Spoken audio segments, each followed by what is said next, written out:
Dito na tayo.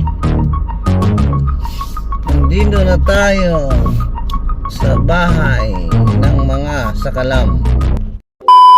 Yo! Shout out! Isa mapagpalang araw, panibagong buhay. Driving tayo guys with delivery muna tayo ngayon. Delivery boy. Alam nyo ba yung delivery boy? Yan yung mga taong pugi. Joke lang. Baka mainis kayo sa akin. Grabe traffic dito at labasan ng mga estudyante. Pero okay lang. Tuling-tuli naman.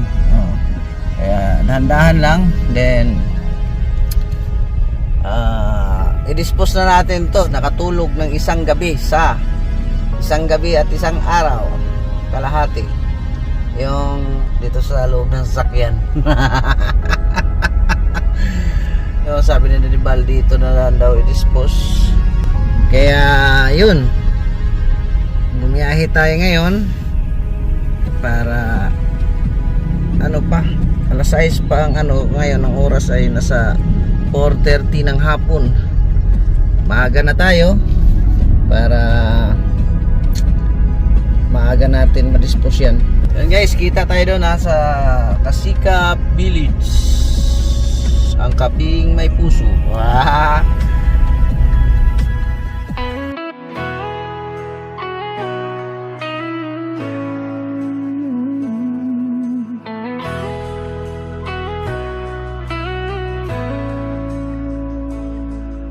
Sa bawat kaway ng pag-asa'y dumating, si Val Santos matubang may puso sa gawain. Sa mata ng dukha, siya'y iwanan. Sa pusong sugatan, siya ang pagyakay. Di alintana ang hirap o pagod, basta't may matulungan sa bawat hamon. Puso niya'y alay sa madla, pagkain at tahanan, handog ng pag-asa. Sa landas ng kawalan, siyang daan, gabing madilim, siyang buwan. Ng Val Santos matubang, bayaning totoo sa puso ng tao, ikaw ang ilaw ko.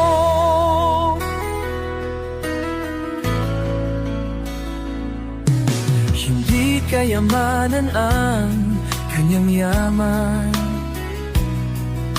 kundi ang ngiti ng bawat nabigyan.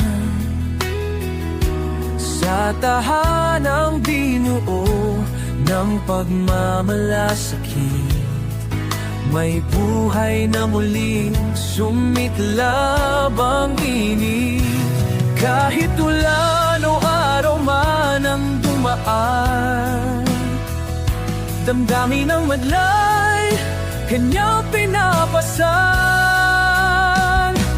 Puso niya'y alay sa madla, pagkain at tahanan, handog ng pag-asa. Sa landas ng kawalan, siyang daan, gabing madilim, siyang buwan. Val Santos matubang, bayaning totoo sa puso ng tao, ikaw ang ilaw ko. Sa bawat kwento ng kanyang pagtulong, pangarap ay muling nabubuo at tumutugon. Hindi lang kamera ang kanyang hawak, kundi buhay na. Yun guys, nandito na tayo. Bahay ni Jomar Yun ang pinakamalaki ditong bahay guys. Grabe. Malapit na sa katotohanan. Malapit na sa katotohanan ang bahay ni Jomar. Kay Carla naman nandito guys, nagkisame na yan at nakita ko na yung isolation Tapos kay Jomar, huwag na natin masyadong tutukan yan guys at baka mapalo tayo ni Nono. Mapalo tayo.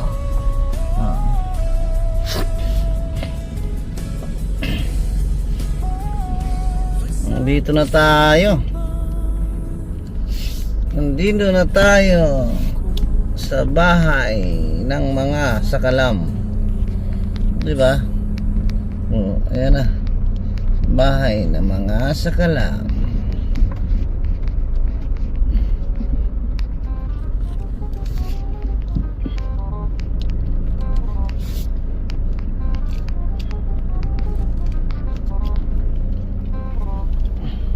Customer sigaw po. Pagupit tayo guys. Yan guys, nandito na tayo sa mga bahay ng mga sikat. May customer. Oh, pagupit ako. Wag, bihira. Oh, may customer. Bayad niyan sigurado mga 500. Bayad na? Bayad na, ang bihira. Nauna ng bayad, bago gupit. Saan galing? Puka. Guys, nandito na tayo. At meeting daw. Oh. Mamaya yung karga natin sa kanan natin ibaba. Hanggang dito lang muna tayo at wala man, hindi bawal mo mag-vlog yan. Wait ka lang. Hindi, gusto pa nila ilapit ko. Oh! Ah! Sa inyo ay. Ah! Okay na yan. Diyan, oh. Pagbukas ng pinto, sabay-sabay ang kargador. Hatak mga trole, parang pila sa airport. Si boss naka-shades, naka-pula na blazer. Tawa lang sa pressure, para lang nag-player. Maleta aliwa, maleta sa kanan. Iba-ibang kulay, parang festival ng barangay. Kanino to boss? Tanong ng mga tropa, sagot niya chill lang. Lahat yan sa akin yan, sobra. Kahit saan tumingin, puro zipper at gulong. Parang ulan ng papel, walang tigil ang daloy. Sabi ng kapitbahay, grabe naman tong taong to. Tahimik si boss, pero bulong niya, swerte ko!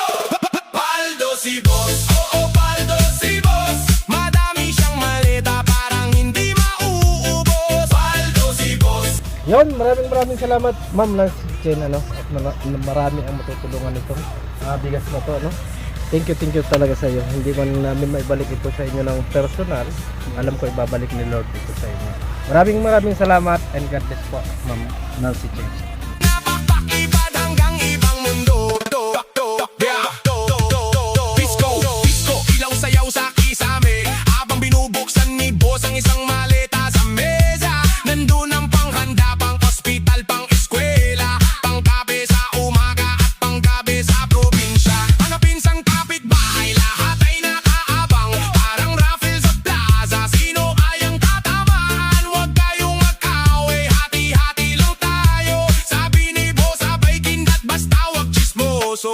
Reggae ang galaw, sway ang balikat. Rap ang salita, pero puso ang kabigainin ng mga bata. Parang bida sa TV show, pero si boss simpleng tao, marunong lumingon. Paldo si boss, oo paldo si boss.